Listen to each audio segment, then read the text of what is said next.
So as a country, we need to see how best we can revitalize river transport to boost the tourism portfolio of the country. Investment in tourism is a medium to long term. And investors need visibility in terms of public policy. Because if you want to sink your money in somewhere, you want to know the direction government is going. So visibility in public policy is one thing that will lure investors.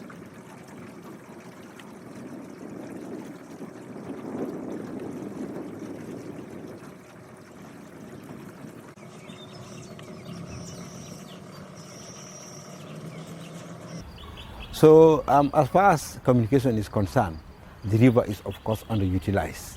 For example, the movement of cargo. We have the road network, but let us also try using the river to move cargo. British wanted a foothold, okay, on the mouth of the river Gambia, so that they will control the lucrative trade along this river.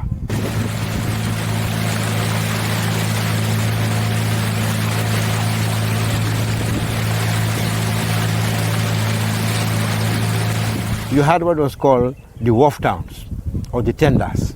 These were like commercial hubs along the river. Kuntaur is a good example. Balingo, Bintang, Albreda.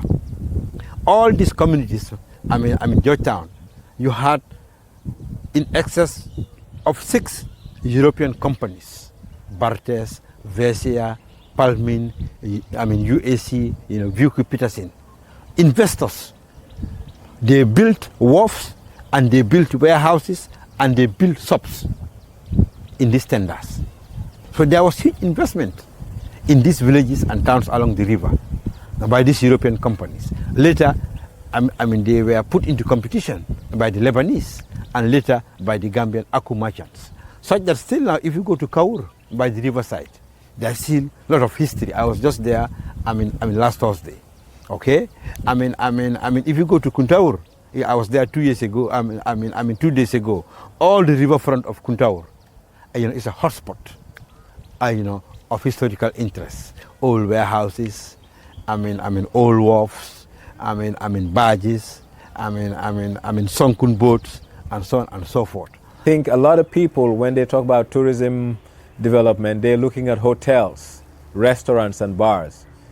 That's just one aspect of tourism development. You have support services, you have sites, you have destinations, and these places are underserved and underdeveloped. So there is so much room to develop the tourism product in the Gambia, but the focus needs to shift from hotel, bars, and restaurants to locations, places like Kachikali. Kachikali can be modernized. Denton Bridge by now should have a marina. You cross Barra, Fort Bullen, it can be changed and have accommodation and everything. So we need to relook and rethink what tourism is in the Gambia and the value proposition we want to sell to the world.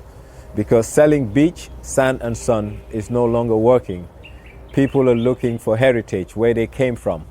So these are areas that we need to work on and get a better product for a better Gambia.